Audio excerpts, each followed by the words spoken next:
안녕하세요. 토요미스테리 디바제시카입니다. 지난 2015년 1월 13일 중국 공안에게 한 통의 전화가 걸려왔습니다. 남편이 실종됐다는 다급한 목소리의 아내였죠.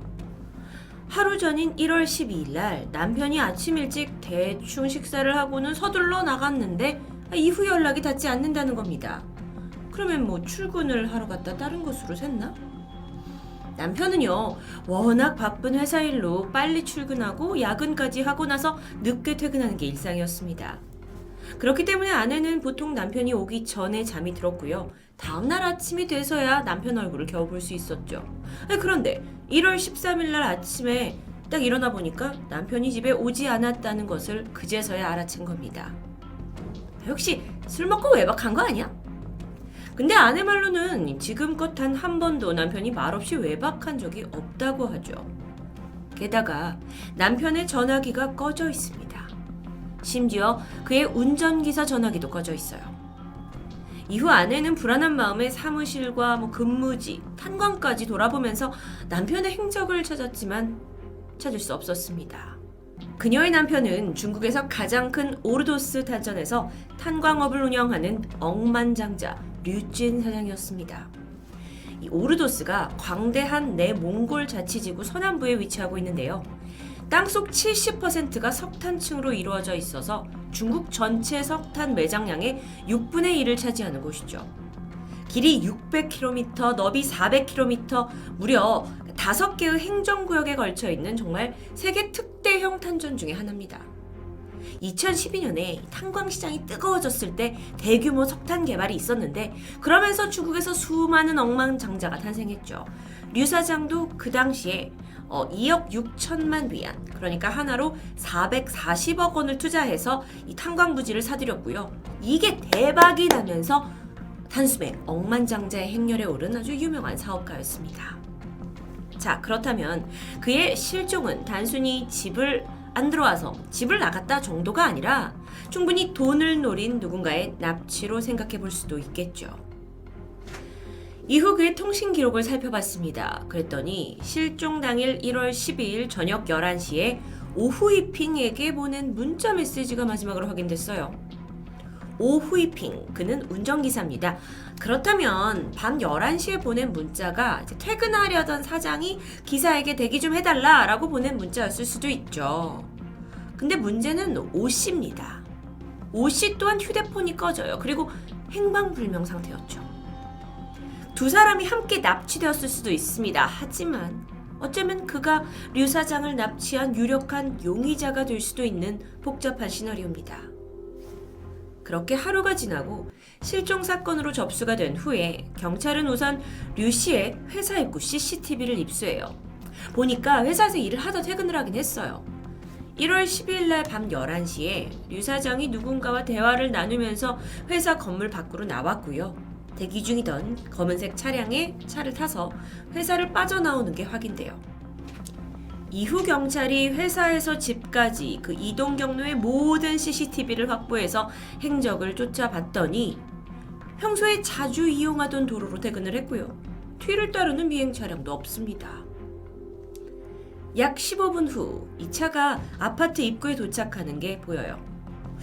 주차장 입구로 향하는 듯 했어요. 도로에서 잠깐 멈칫했지만 내리는 사람도 타는 사람도 없었죠. 이후에 다시 주차장 입구로 쭉 들어갑니다. 그런데 3분 후에 CCTV에 의문의 남성 3명이 등장했어요. 이들은 류 씨의 차량이 들어간 방향으로 따라가더니만 차를 세우고 그 차에 탑승해버립니다. CCTV를 더 자세히 봤죠. 그랬더니 이 3명 중 1명이 뒷좌석에 올라탔고 류 씨와 이렇게 인사를 나누는 모습이 찍혀 있어요. 그러니까 이게 화면상으로 봤을 때 류 씨가 납치를 당했다면 뭔가 제압을 당하거나 해야 되는데 그런 모습이 아니고 이미 만나기로 약속된 사람들인 듯 아주 자연스러워 보였다고 해요. 그럼 여기서 문제는 이 3사람이 과연 누구냐는 겁니다. 경찰이 아내를 불러서 당신 이 사람 아니야 하고 영상을 보여줘요. 하지만 그것만으로 도저히 신원을 파악하긴 힘들어 보였죠. 어쨌든 차는 이 의문의 3명을 태운 채 아파트를 빠져나왔고 CCTV에서 사라집니다. 경찰은 이틀 동안 이 오르도스 지역의 모든 CCTV를 확인했어요. 하지만 그 어디서도 차량은 발견되지 않았죠. 당시 그가 타고 있던 이 검정색 차량은 중국의 대표 전기자동차 업체에서 생산된 비교적 저렴한 비아디라는 승용차입니다. 아니 억만장자라면서요. 맞아요. 사실 이 차는 운전기사 개인 차량이었어요. 어라? 근데 여기서 의심점이 발견됩니다. 운전기사 오씨가 자기 차로 류 사장을 집까지 바래다 줬다는 얘기인데, 그렇다면 아파트 입구에서 내려주면 되는데 굳이 주차장까지 들어갈 필요가 있었을까요? 혹시 주차장 안에서 그 으슥한 곳에서 누군가를 만나기로 되어 있었던 건 아닐까요? 경찰은 그 운전기사를 의심해요. 하지만 2년 동안 아내가 지켜본 바로는 이 운전사 오씨가 아주 성실하고 믿음직스러운 사람이었다고 합니다. 남편도 이 오씨가 가정 형편으로 힘들어할 때마다 도움을 줬고 원한을 품고 납치극을 벌일 만한 사람은 전혀 아니라는 거죠. 그런데요, 일반적인 납치 사건이라면 인지를 잡고 가족에게 연락을 해서 몸값을 요구하는 게 정상입니다. 근데 이상하게 24시간이 지났는데도 어떠한 연락도 없는 거예요. 그러니까 이것 때문에 오히려 경찰은 이게 단순 가출인지 납치인지 판단하기가 어려워졌고 방향을 잡기조차 힘들었습니다. 그렇게 아무런 실마리 없이 시간만 지나다가 드디어 실종 4일째 되던 날 아내가 전화 한 통을 받습니다. 류 씨가 빌려간 2천만 위안, 그러니까 하나로 34억. 이 빚을 나한테 갚아라. 그러면 류 씨를 풀어주겠다라는 납치범이었어요. 근데 통화 시간이 너무 짧아요. 7초였어요.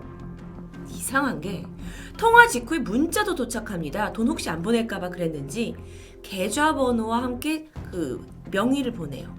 이름을 보니까 바로 장중핑이란 사람입니다. 아니 이 사람 아는 사람이에요. 류 사장의 측근으로 10년도 더 된 친한 친구죠. 심지어 그 류 사장의 탄광회사의 10%의 지분을 갖고 있고요. 오르도로스에서 자기 나름대로 투자회사를 운영하면서 잘 나가는 사업가죠. 둘이 성부성조하면서 지냈는데 갑자기 그가 왜 납치를 하지? 물론 확인을 해봤더니 류 사장이 탄광 부지를 사들일 때 그에게 34억을 벌린 사실이 확인됩니다. 그런데 정작 걸려온 번호가 장중핑의 번호가 아니라는 거죠. 조사 결과 이건 대포폰이었습니다. 계좌번호도 사실 다른 사람 명의로 된 대포 통장이었죠. 아니 근데 이거 너무 앞뒤가 안 맞지 않나요? 납치범이라면 신분을 숨기려고 대포폰과 대포 통장까지 사용할 필요가 있을까요? 그러면서 자기가 누군지 밝힌다? 이게 앞뒤가 맞지 않아요. 일단 경찰은 장중핑을 용의선상에 두고 추적을 합니다. 그런데 알아보니까 그 역시 류 사장이 실종된 이래 행방불명 상태입니다. 사건이 점점 뭔가 커지는 것 같죠. 그날 행적을 좀 알아보니까 실종 당일 장중핑은 집에 있다가 밤 10시쯤 나갔다고 해요. 그러면 류 사장이 퇴근했던 11시 때 주차장에서 둘이 만나려고 했던 건 아닐까요? 근데 보면 류 사장의 통신 기록에는 두 사람이 연락을 한 기록이 없어요. 아내는 두 사람이 너무 좋은 사이였다. 그럴 리가 없다. 라고 주장하고요. 장중핑의 아내 역시 물론 내가 큰돈이니까 그 류 사장한테 돈 받아오라고 몇 번 얘기했지만 오히려 남편은 류 사장을 걱정해서 빚독촉을 하지 않았다라고 얘기합니다. 그런데 이 사건에 대반전이 있습니다. 사건의 실마리를 풀 수 있는 3명의 사람이 실종되고 20일이 지나버렸어요. 수사가 방향을 못 잡고 있던 도중 중국 공항국으로 사람들이 찾아왔습니다. 류 씨에게 돈을 빌려준 사람들이었어요. 이들은 매년 연말 배당금으로 빚을 돌려받기로 했는데 최근 2년간 탄광이 힘들어지면서 받는 금액이 점점 줄어들고 있는 상황이란 겁니다. 그러면서 이들이 류 사장이 실종됐다라는 소식을 듣고 경찰과는 조금 다른 시각으로 의심을 하면서 그동안 아내를 미행해왔다는 거예요. 그래서 봤죠. 아내가 남편이 사라졌는데도 불구하고 쇼핑을 즐기고 영화관에도 가는, 이게 20일밖에 안 됐어요. 남편이 사라진 지. 전혀 이해할 수 없는 행동을 보인 거죠. 그러고 보니까 이 아내가 수사 초기부터 뭐 회사가 재정 상태가 어떠냐라는 질문에 시종일관 나는 아무것도 모른다, 아는 게 없다라고 대답을 회피했던 것 같기도 하고요. 가만 보니까 최근엔 형사한테 지금 사건이 어떻게 진행되고 있냐 하면서 경찰서를 찾아와서 묻는 것도 뜸해졌습니다. 게다가 추가적인 조사로 그 지인들을 조사를 하다가 이 아내가 친구한테 혹시 이 중국 경찰이 내 통신 기록 말고 문자 내용도 볼 수 있는 거야? 라고 질문한 것도 알게 돼요. 어라? 아내는 뭘 숨기고 있던 걸까요? 혹시 빚쟁이들 말대로 돈 때문에 부부가 자작극을 벌인 건 아닐까요? 바로 이때쯤 검은색 비아디 자동차가 발견됐습니다. 이게 외지 번호판을 단 차량이 너무 오랫동안 방치되다 보니까 주민이 신고를 했고 이게 그 류 사장이 타던 차라는 게 확인이 됐죠. 차량 내부에는요, 혈흔도 몸싸움의 흔적도 없이 깨끗합니다. 다만 조수석에서 떨어진 류 사장의 안경이 발견됐죠. 그런데 이 차가 발견된 곳이 오르도스 도시에서 200km나 떨어진 푸구현이란 곳이었어요. 그런데 아내에게 걸려온 그 7초 협박 전화 기억하시죠? 이거 역시 이 지역에서 걸려온 번호였거든요. 또한 장중핑의 고향 역시 푸구현입니다. 뭔가 이렇게 조각이 맞춰지는 것 같죠? 경찰들은 이곳 어딘가에 관련자 또는 범인들이 숨어 있을 거라고 가정을 했고 근처 숙박업소를 샅샅이 뒤지게 됩니다. 그런데 이때 한 명의 목격자가 나타나요. 그는 지역 양치기를 하는 노인이었어요.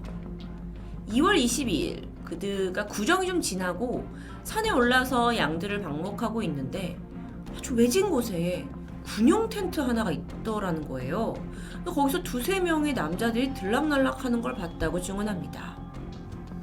그들의 모습이 다들 수염이 좀 덥수룩하고 씻지 못한 듯 지저분했어요. 옷도 오랫동안 갈아입지 못한 듯 보였죠. 노인이 이제 와 명절인데 왜 집에도 안 가고 이러고 있냐 하고 텐트에 다가갔는데 그들 중 이제 한 명이 이렇게 말합니다. 아, 저희는 이 부근에서 공사장을 지키는 사람이라고. 노인은 조용히 뒤돌아 나가죠. 그리고 그 길로 경찰에 제보합니다.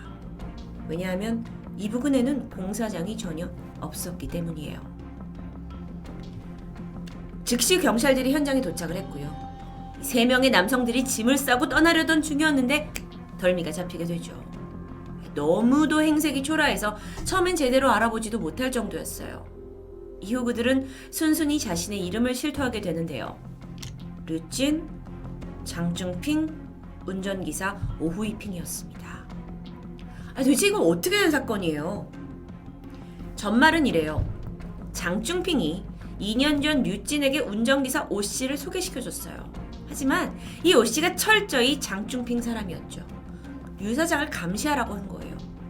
2년 동안 감시해보니 탄광도 꽤 잘 운영되고 돈도 돌고 있어요. 그런데 34억 자기 돈을 갚지 않는 거예요. 여기에 이제 화가 난 이 남자가 운전기사 오씨와 납치 계획을 세우게 됩니다. 이제 류 씨를 이 두 사람만 상대하기 좀 어렵다고 느꼈는지 돈을 주고 남성 2명을 고용해서 그때 주차장으로 함께 찾아간 거였어요. 근데 여기서 반전이 뭐냐면 의외로 류 사장이 순순히 지시를 잘 따라요. 같이 가자 막 협박을 했겠죠? 그러니까 상황이 좀 쉽네? 남성 2명을 돌려보내고 오씨하고 장중핑하고 둘이 류 씨를 납치한 후에 자기한테 가장 익숙한 고향으로 데려갑니다.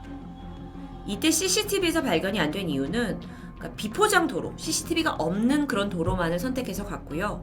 마을 사람들의 눈을 피해서 외진 산 속에 들어가서 은신처를 마련했죠. 굉장히 계획적이었어요. 한편 류 사장은요. 여기에 잡혀있는 거진 2달의 시간 동안 생명을 부지하기 위해서 이들이 시키는 대로 고분고분 따르면서 잡혀있었다고 합니다. 근데 이게 뭔가 좀 허술하다는 생각 들지 않으세요? 장중핀도 어쩌면 처음에 납치를 할 때 이게 이렇게 길어질 줄은 몰랐던 것 같아요. 그 운전기사 오씨에 따르면 류 사장이 납치 초기부터 굉장히 협조적이고 또 돈도 있는 사람이기 때문에 이건 잘만 하면 쉽게 돈 받겠다라고 생각하게 만들었다고 합니다. 그렇기에 산속에 들어가서 열악한 생활을 감행하는데도 불구하고 이게 다시 잘 따라왔던 거예요. 근데 문제는 여기가 치밀한 듯하지만 굉장히 허점투성이에요. 아니 CCTV 피해서 200km 떨어진 푸구형까지 동선 철저하게 갔죠. 대포 통장에 폰까지 준비했잖아요. 근데 정작 협박 문자에서는 자신의 신분을 드러낸 거죠. 태생부터 이렇게 범민이 될 사람은 아니었나 봅니다.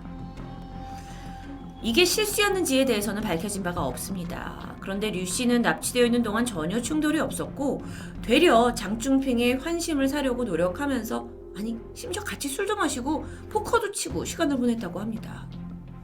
류 씨 또한 이렇게 하면 이들을 회유해서 돈을 주지 않아도 될 거라고 생각했던 건 아닐까요? 한편 수사에 혼선을 줬던 이 류 사장 아내 이건 뭐야? 수상한 행적들이 있었어요. 근데 그건 알고 보니까 사실 이 양쪽 노부모들이 있는데 이 노부모들에게 남편이 실종됐다는 거를 속이기 위해서였습니다. 사실 사건이 해결되고 남편이 집에 돌아올 때까지 양쪽 부모님들은 이 사실을 전혀 모르고 있었다고 해요. 근데 부모님들이 건강이 좋지 않으시고 그러다 보니 충격을 받아서 쓰러지실까봐 아내는 최대한 평소 때와 같이 쇼핑도 가는 듯 영화도 보러 가는 듯 했고 경찰서 출입도 자제했다고 밝혔죠. 친구한테 공안이 문자 내용 볼 수 있다라고 물어본 건 단순한 호기심이었다고 합니다. 어쩌면 아주 단순한 납치였을 수 있어요. 게다가 어설픈 도피 생활까지. 그동안 경찰은 헛다리를 짚으면서 사건 해결은 2달 넘게 지연된 것으로 보입니다. 결국 덜미가 잡힌 이 범인 장중핑과 오후이핑 이 두 사람만 처벌을 받겠죠. 류 사장의 잘못은 없으니까. 재판을 받게 됩니다. 근데 이 사건이 중국에 알려지면서 두 사람보다 사실 더 많은 비난을 받았던 건 류 사장이었어요. 아니, 갚을 돈이 있으면서도 왜 갚지 않았냐는 거죠. 그렇기에 생긴 인과응보라고 다들 혀를 찼습니다. 그렇게 중국 억만장자의 허술한 납치극이 막을 내립니다. 토요미스테리 디바제시카였습니다.